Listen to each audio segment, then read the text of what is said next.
Good morning, everyone. Welcome to Gulfstream. Today, you can see the shot of the track currently. A lot of cloud cover today. We did get some rain last night, so to start the day, we have a fast main track and a good turf course. And I'm not flying solo today on air. I'm really excited to introduce our special guest for the next couple days, Brian Nadeau. Brian, welcome to Gulfstream. Yeah, happy to be here, Ashley. It's good to see some old friends and new faces, and really looking forward to the weekend. And thanks for everyone who asked me to fill in. Big shoes to fill, obviously, with Ron up at Pimlico for the Preakness, but hopefully we'll have a few winners over the course of the next 3 days as well.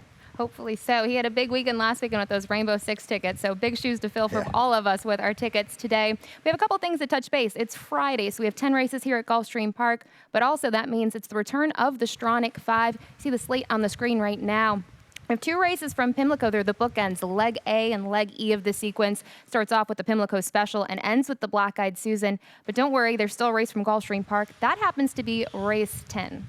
Yeah, and we'll talk about the Black-Eyed Susan to end it. It's a good race. We'll get into it a little bit. I think it's a race where you're allowed to spread a little bit. There will be a heavy favorite with a Bob Baffert runner, but I do think it's a spot where you can take some shots. So, yeah, we're looking forward to talking about that. So definitely the Stronach 5 today gets kicked off at race 12 at Pimlico. We still have some pick 4s and pick 5s from here. Rainbow 6 has a $200,000 guarantee, but as I mentioned, 10 races, a lot to get to. So we'll jump in here to race 1. This is a state-bred maiden event. $25,000 is the claiming price, and this is for fillies and mares, 3-year-olds and upward. It's going to go 7.5 on the turf. So this is race 1. I do have an early pick 5 ticket I do want to show.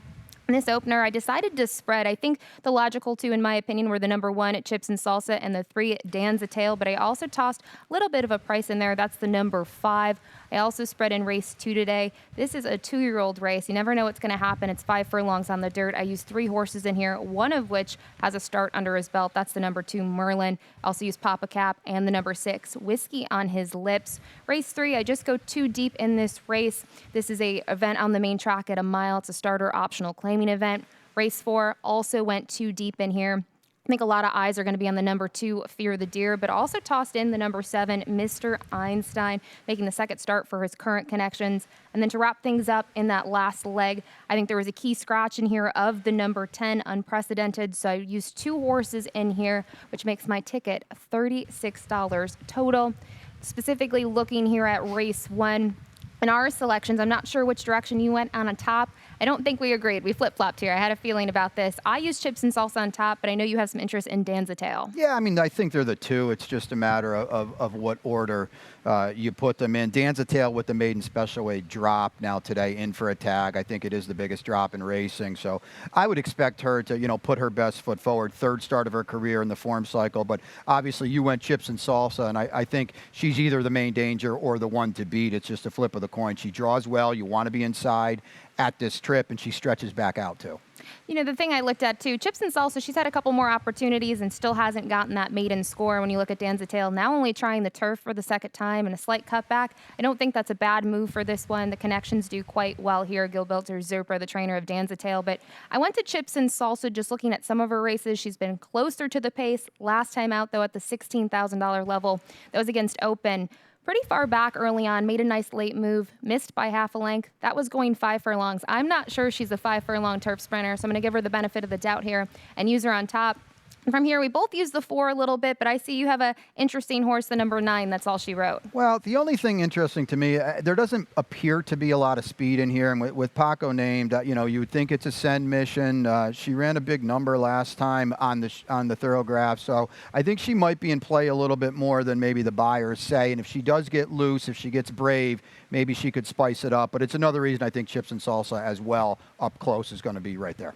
We'll move on to race 2 now. This is a 5 furlong dirt event. Maiden Special Weight Company, as I mentioned, 2-year-olds. Always exciting to see those here at Gulfstream Park. We saw a really nice 2-year-old race here yesterday with a duel kind of around the track, but Mark Cassie runner was able to get the job done.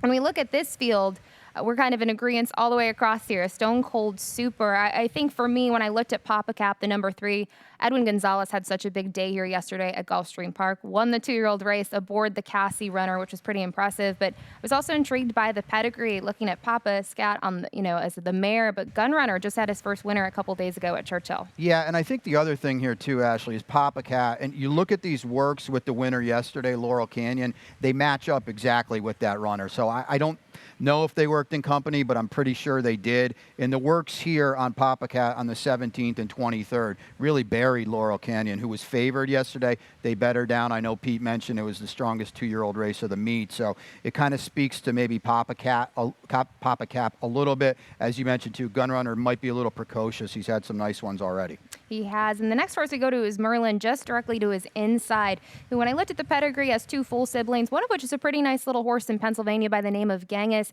He made his first debut here on April 16th, and he was second. He was simply second best to the winner, who had the rail position. And as I had a feeling when I saw the way that race unfolded, and even handicapping it, that the winner was probably going to go to the lead with some sharp works and was able to kind of take them gate to wire. So I think it was a strong debut, just simply second best last time out. Yeah, and you talked about it when you gave out your pick 5 too. Experience in these 2-year-old races is huge, and this is the only one in the field. Ran very well on debut. As you mentioned, Genghis wasn't bad at all. The dam is kin to Dat You Miss Blue, who was a nice one back in my day many years ago in New York. So there is some pedigree here, and that experience can never be discounted. Certainly can, and I know we both like the 6 and the 7. Just a couple of things to note. The 6 has a decent pedigree as well. When you look at the mare, 5 of her 6 foals that have raced have been winners. I like seeing that.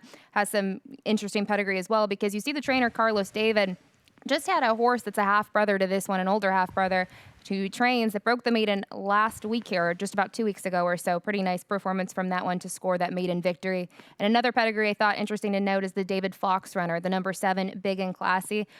Full sibling last week won here, picked up that second career win with Edwin Gonzalez aboard. Was a nice, pretty horse who has good record here, has 2 wins, a second and a third from 5 starts. So we'll see what happens here. You never know. Obviously, a lot comes down to position. And you said, too, maybe some experience, which maybe can give Merlin the edge. But we did go with Papa Cap on top in race 2.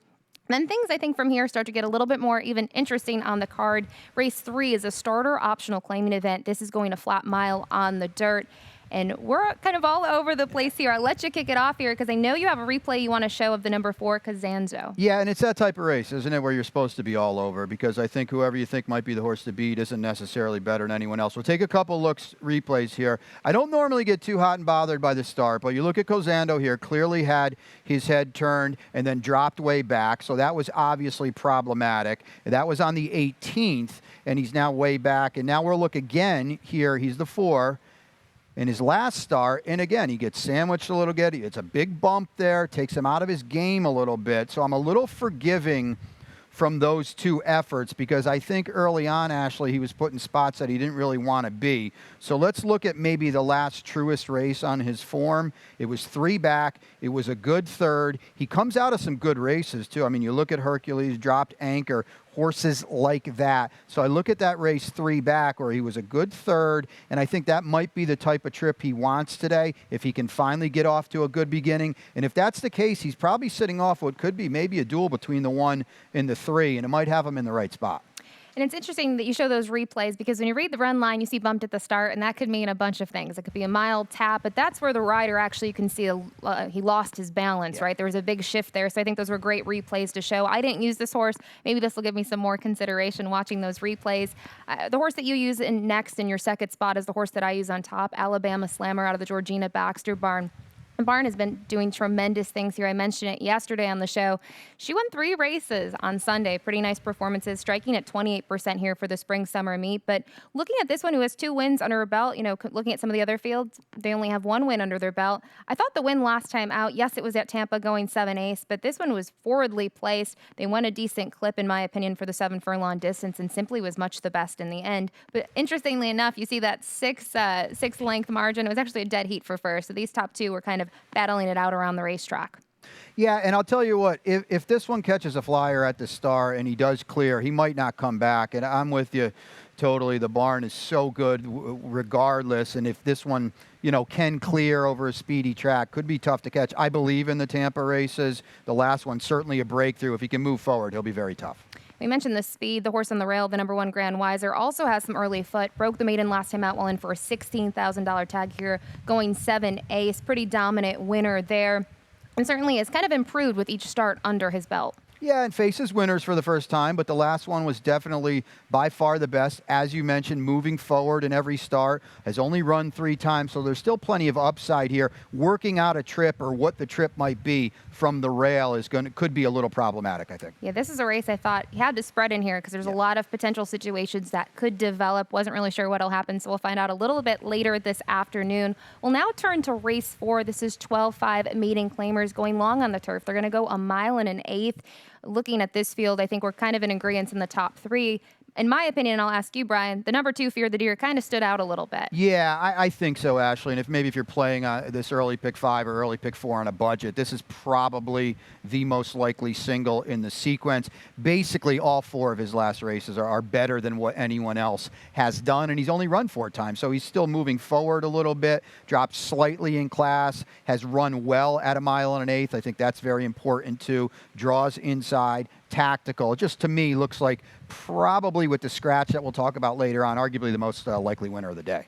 When you look at Fear the Deer, too, I think you mentioned having the experience at the 1 1/8 miles, and he ran well. He did show some greenness, and he was disqualified and placed 5th. But with that said, it was his first time going long. I love him now going 1 1/8 miles for the second time. I think he probably could have learned something last time out. And you've mentioned those last 2 races, they really stand out to me, even from a numbers perspective, too. Has some decent buyers compared to the rest of the field in here. The number 7, Mr. Einstein, this is one that I was curious about because when you look at the most recent effort, it was on the dirt at Tampa. Didn't want any part of it, to be honest, at all. And you look at the winner and the kind of the top 2 in there, they were clear of the field. But when I started looking at those turf races, specifically 3 starts back, I thought that was a pretty big effort. The horse was in the barn of Mike Maker at the time, but I thought if anything could happen here where this horse gets back on the turf, can really kind of step up in here. Yeah, weird spot last time, right? Dirt sprinting, now we know that wasn't what he wants to do. You look at the turf races, as you mentioned, maybe, the fact that they were with Mike Maker, can the new barn move him up? But if not, even those races play here. If Fear the Deer regresses just a little bit, getting back to the turf is key here. And to me, he does look like the main danger. All right, well, that's how we see race 4. We're going to take a quick break for a commercial, and then we'll be back to start off with that Rainbow 6.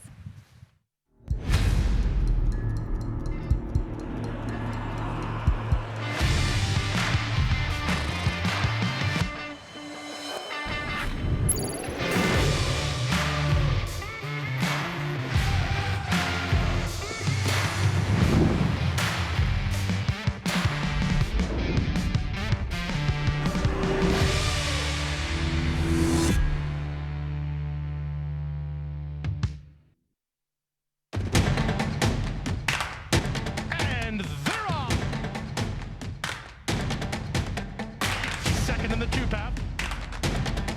Ground off first inside. Race.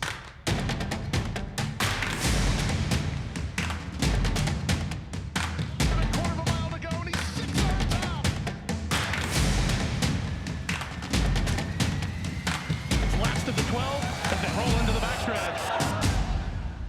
Welcome back to Gulfstream Park today. We've gone through the first 4 races. We're going to go now into race 5. It's a 12-5 open claiming event. This is on the turf going 5 furlongs, and it's race 5 on a 10-race card, which means this is the start of the Rainbow 6. And Brian, I know you have a ticket that you want to share. Yeah, we'll take a look at it here. It changed quite a bit with a key scratch in race 7 of Second Maid, who, would be very short favorite. I think this is a spread race. We're going to talk about it in a second. And then from there, race 6, a little bit of a price with All Fool's Day. And then First Rule certainly going to be tough to beat. I think race 7 with the scratch, you need to spread a little bit. I went 1, 6, 7. You look at race 8. To me, Ashley, that's the toughest race on the card. I struggled with it.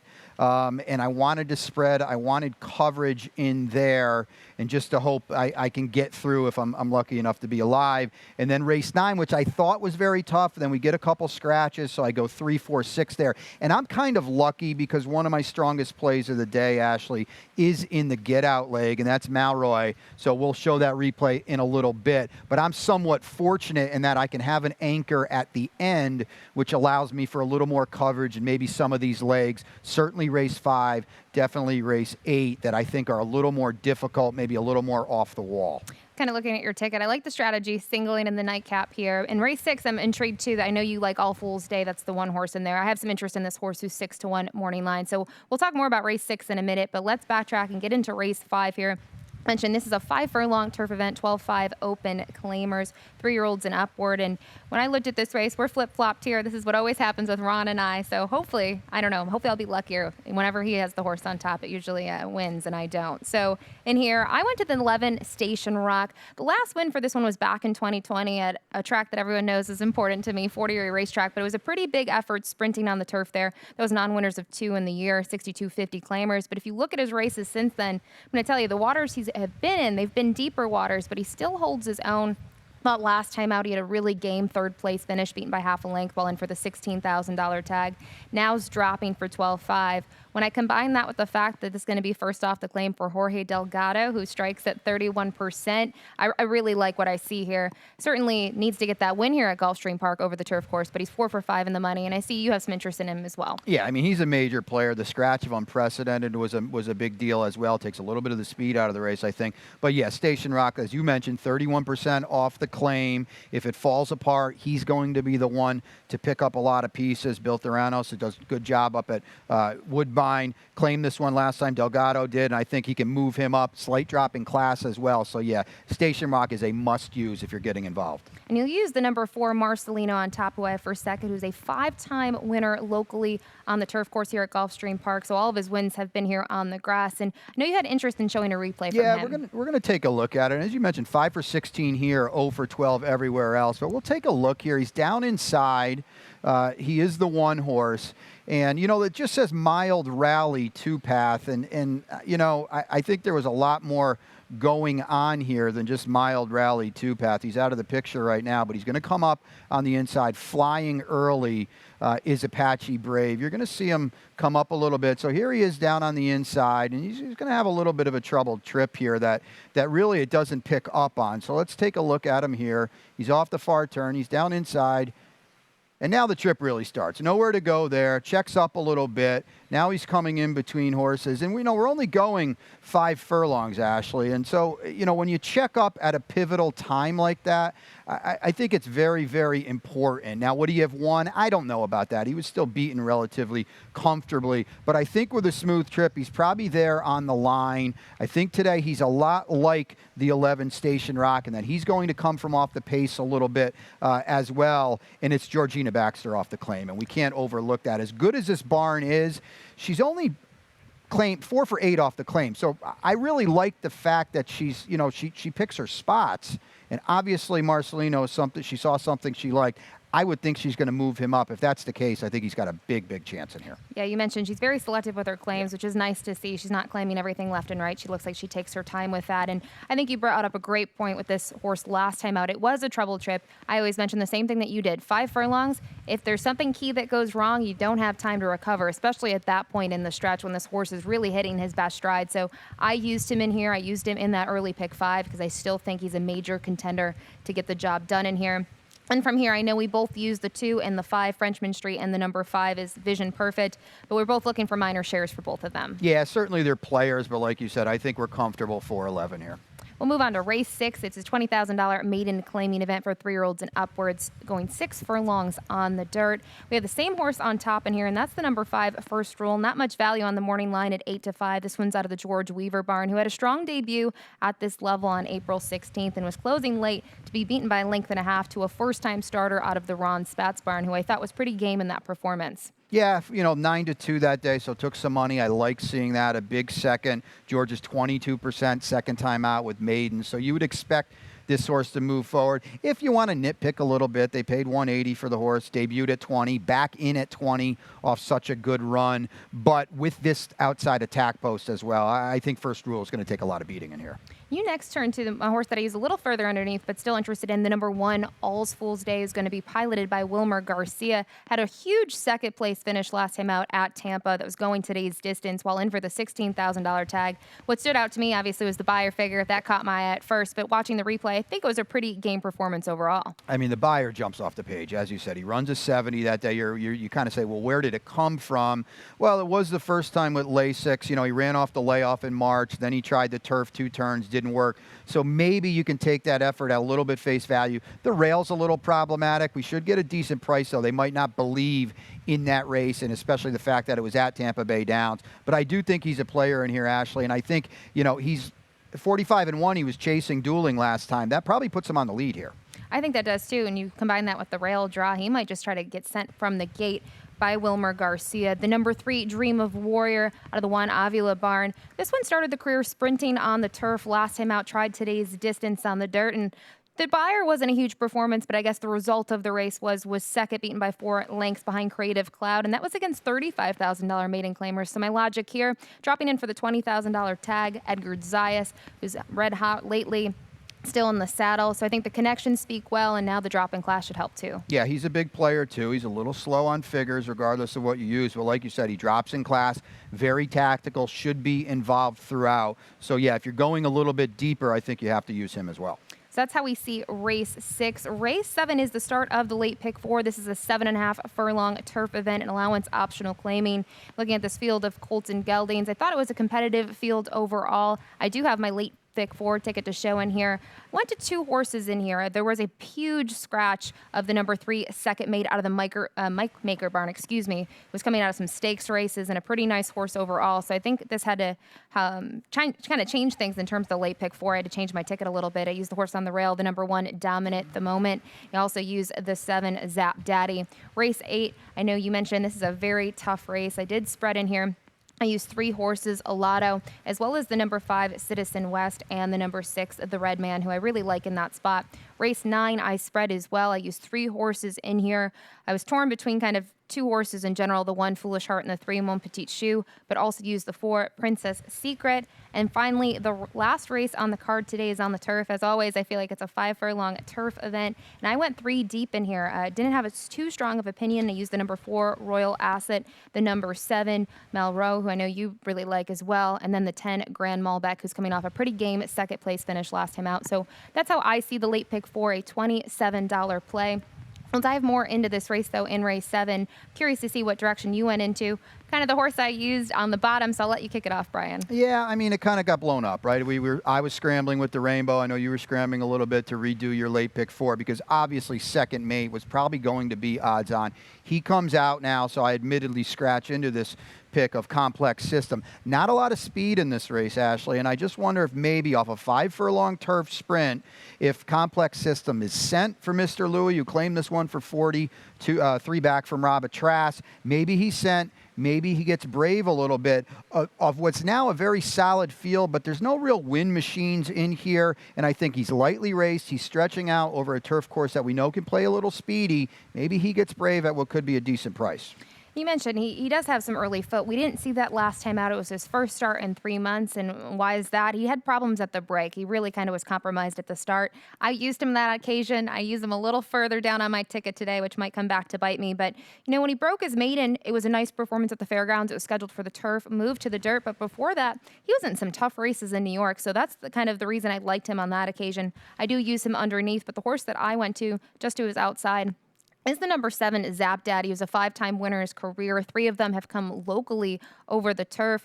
Last time out, kind of a disappointing performance. He had a slight bump at the start of that race, but 2 and 3 starts back. I like all those performances. He had 2 wins in a row. He certainly had to step up from that January race to that February race, and he did so. And you kind of see when you look at his past performances, he's the type of horse, he'll try to close from the back, but he can also sit just off the pace, and I think that could be key for him. The barn's been doing well here this meet, and Sammy Camacho's climbing aboard, so he's only been with us about a week or so now, and he's doing very well. So I liked the connections here and just thought last time out he might have had some excuses. Yeah, and he's probably back with friends today, too. I mean, Florida Breds here, and that was a tough group of starter allowance foes. Abiding Star is a really, really tough customer when he's on his best day. As you mentioned, too, the versatility of Zap Daddy is key here because if Complex System goes, Sammy Camacho probably can kind of funnel with him to the outside and maybe be in close attendance when they hit the far turn.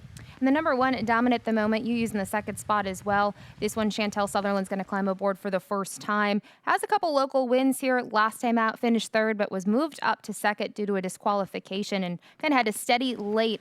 I like seeing that the runner-up, Croy, he had a nice placing yesterday here at the races. He's a really hard-knocking and tough customer, in my opinion. So to see him kind of hold his own against a horse that only, got put up due to the disqualification says a lot to me.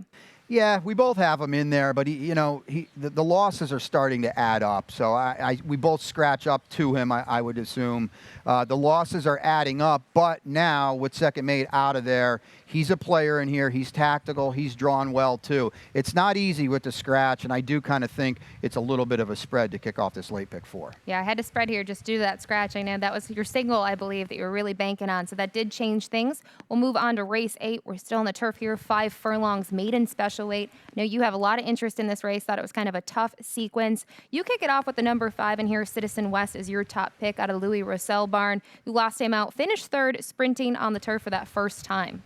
Yeah, and I have written here no speed. I can't really find the speed in this race, and Citizen West chased Crazy Fractions last time.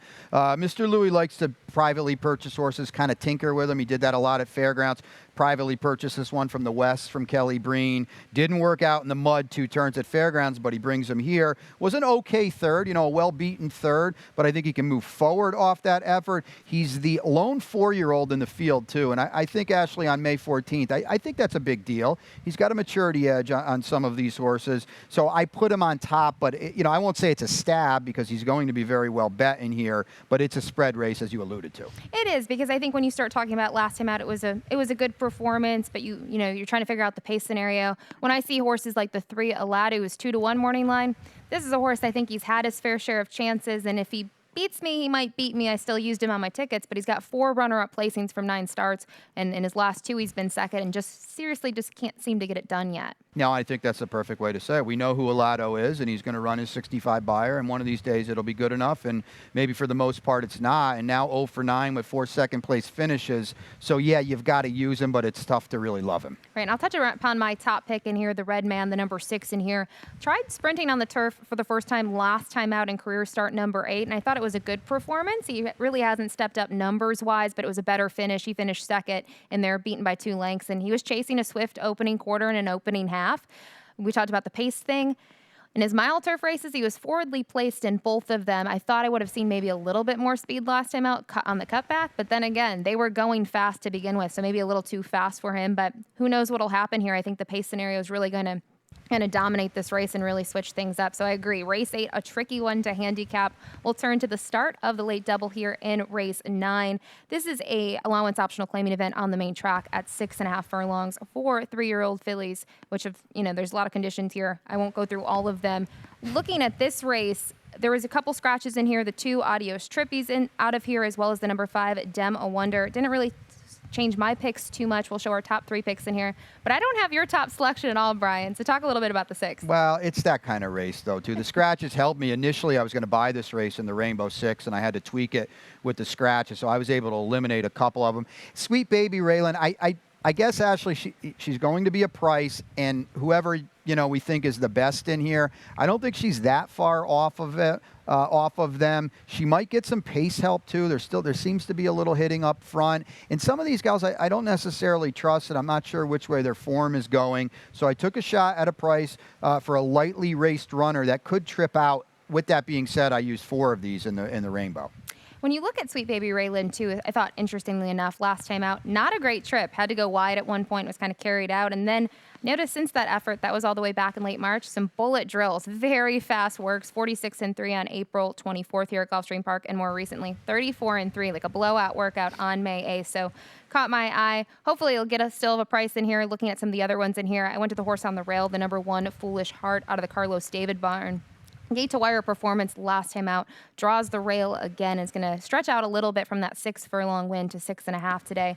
Form, you kind of look at this one, typically best runnings on the front end, usually only wins to, I will say, when kind of making an easy lead, which I'm not sure is necessarily going to happen today with it being a shorter field. It becomes more of a rider's race. But when I talk about consistency, she's 7 for 8 in the money in her career. Yeah, and she probably shakes out as the speed of the speed too, and as you mentioned, it might keep the group a little close together, but I would figure she's in front. Listen, if she runs back to her last race, she's going to beat this field. I used her in 4th, so it's not like I don't have her, but I just worry a little bit from the rail, Ashley, that she's going to have to run hard every step of the way, and just maybe it's kind of the old win the battle, lose the war kind of angle with Foolish Heart. Right. I hope that's not the case since I used her on top, but we'll see what happens in here. The number 3, Mon Petit Choux, we both have some interest in. Broke the maiden and career start number 2. That was back in August. Then had a little bit of a freshening. She made a return to the races in her 3-year-old debut here in February. Might have needed a race, but she certainly stepped up last time to get that nice win, and she was able to draw clear in that field by 2. Yeah, a lot of upside here too, right? For just 4 starts, she's moving forward. Yes, she comes out of Florida bred races for the first time, but she's one, if it gets a little hot and bothered up front, she should trip out and be running on at the end, and I think she could offer square value too, so we both have her firmly in our mix. And Edgar Zayas is going to climb aboard. I think the other thing with her, too, is now just making that 3rd start off the layoff. Maybe she'll be getting into her best form. And I think you look at that last race, she still needs to step up. I agree with you, too, from a number standpoint. But she's a logical player to use, at least in the exotics. We're to our final race on the card, race 10. This is a 12-5 claiming event going 5 furlongs over the turf course. And I know you have a lot of interest and a lot riding, hopefully, in that Rainbow 6 to the number 7, Melrose in here. And I know you wanted to show a replay of one of the races. Yeah, it's not an end-all, be-all kind of trip, no, but I do think he was compromised, excuse me, a little bit. So here he is down inside the 2-horse, dueling early, and you're going to see him check out of it a little bit. And it wasn't too egregious, but he definitely lost position. He's already taking all the worst of it as being the inside dueling speed. So now he gets checked out of it. We already talked earlier about how, you don't want to lose position at any point in these turf sprints. And so now he's in a tough spot. He's chasing now. He's got someone coming up on his outside. He's already all in at this point. And you kind of think, wow, this horse is going to fall apart. But he really didn't do that. And he ran on nicely. He kept it together. He finished 4th, which I thought was a compromise trip. And now today, Ashley, he gets the benefit of being outside a lot of the other speed. And I think that's where he wants to be. I think that's the trip he'll get today, pressing from the outset, first run off the far turn, and maybe he kicks clear and opens up. So he's my single, as I alluded to it earlier when we talked about that Rainbow 6 ticket. I'm fortunate in that I have a strong opinion in the get-out race, and I can single and spread early. It's a decent strategy when you have that kind of opinion because maybe there are tougher races, as we've already talked about, and that's how I'll play it here with Malroy. I agree with that. I think the steady kind of trip that he got last time and he had to pull up a little bit in that race did cost him position. I think the other thing is, yes, the winner was able to close from off the pace, but there's always a disadvantage in that sort of race when you're not the horse on the lead, but you're the horse chasing the pace setter. And yes, they're only going 5 furlongs, but they went very quick to that opening quarter, and to have to be kind of hard pressed to chase the pace setter, not ideal in that case. And I think the race 2 back, he's just against tougher. And if you go 3 back, then you get him in the winner's circle while he's in for a $16,000 tag. And he got to the front there and was able to hold on in the end. So I think he's a huge player. I did use him in that late pick 4. The horse that I ended up using on the top selection here is the number 10, Grand Malbec, who's a consistent horse by all means. You can see go down his form. He's always right there. He's not necessarily getting the checks, but his last 2 performances, I thought they were quite big. He's finished 2nd in both of them. He's trained by Bobby DeBona, who's winning at 31%, has had an incredible meet so far. And it's been a little bit different for him because if you start going down the page, I mentioned he's kind of always there. He's missing by a length and a half, but he was closing from really far back, and they've kind of changed that strategy on him in those last 2 starts where he's just giving the pace setters a couple lengths at most. And he's kind of hanging around for a share. I'm just hoping today he can at least maybe find himself in the winner's circle. Well, you hit on it perfectly. You look at those last 2 starts, and they're by far much better in comparison to the other ones when he was lagging too far back. So, yeah, the wins aren't showing up, but he's 11 for 21 in the exacta over this turf course. The last 2 starts put him right there with these, and he's tactical enough, too, to sit to the right kind of trip. Regan's Heart scratched out of the 5th race earlier, but he ran very, very fast winning that day, and Grand Malbec was right there with him. So that's how we see this. We flip-flop here. I know now I'm going to have to look back a little bit at the 7. You have a very strong opinion on Melrose. That's how we see the 10 race card, but we're not done just yet. We have our lightning round coming up. We have 3 topics we want to touch upon. We've already alluded to a couple of them today. We'll start with Edwin Gonzalez yesterday. He had a 5-win day on the program. We're going to try to show one of the replays here. This was him winning race 8, got a great trip in here and was able to close and pick up his 5th win of the day. But we talked about it earlier, too. He won the 2-year-old race as well. Well, when you got in touch with me last night and said this would be part of the lightning round, so I went in and kind of vetted these wins out, and it was cool to see So 2-year-old 5 furlongs, 6 furlongs on the main track, 7 furlongs on the main track, 2 turns on the turf, sprinting on the turf. He came from 2nd, he came from 5th, he wired 2 of them, he came from 7th. I mean, what more can he do possibly? So he's showing what he, his versatility on all surfaces, on all distances, front, behind. I mean, he's just in great form right now, Ashley. He's a great addition to the jockey colony. The last 2 years, he was the leading rider at Penn National, so we're glad to see him down here, and he's just thriving in South Florida. Next, we'll talk about Wayne Lucas. We know he's won 6 Preaknesses so far. He's going to go for his 7th win with a horse that's definitely an outsider. Here's a picture from Jody Vella-Gregli, I can't even speak right now, our co-worker of mine. She posted this photo on Twitter of Wayne and his pony Riff, but he's there with a horse by the name of Ran, who, as I mentioned, is certainly going to be a long shot. Yeah, it's so cool to me when I first broke into racing in 1995 and was watching, Thunder Gulch, Serena Song, Timber Country, and the white bridle for Wayne Lucas, the coach, was everywhere. Now he's back. He won the Preakness last in 2013 with Oxbow. This Ram won the first race on Derby Day, which was, kind of brought a tear to some people's eyes because it was just so cool to see him for long-time connections as well. A big long shot, but I think, racing's better, Ashley, anytime Wayne Lucas is at the big party. I think he's just a huge figure in racing, one that I always think of when you think of horse racing. You think of people like Wayne Lucas, and he's trained some true champions, and I think it's awesome to see him at his age. He's still thriving, and he still rides. He still gets on his pony, brings him in for these races, which I think is truly special. Then finally, we've talked about the Preakness. That's tomorrow, but today, still a huge day of racing at Pimlico. It's the Black-Eyed Susan Day, 14 races on the card. I also alluded to earlier, 2 of the races are part of that Stronach 5 sequence, that being races 12 and 13. But looking at race 13, it is the Black-Eyed Susan.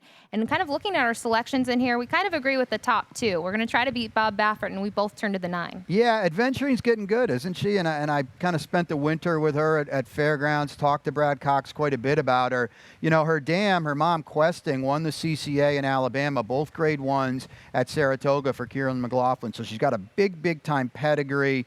She showed last time on the synthetic, but you look at the race 2 back when she broke through at Fairgrounds, and she just looks like a filly that's moving forward.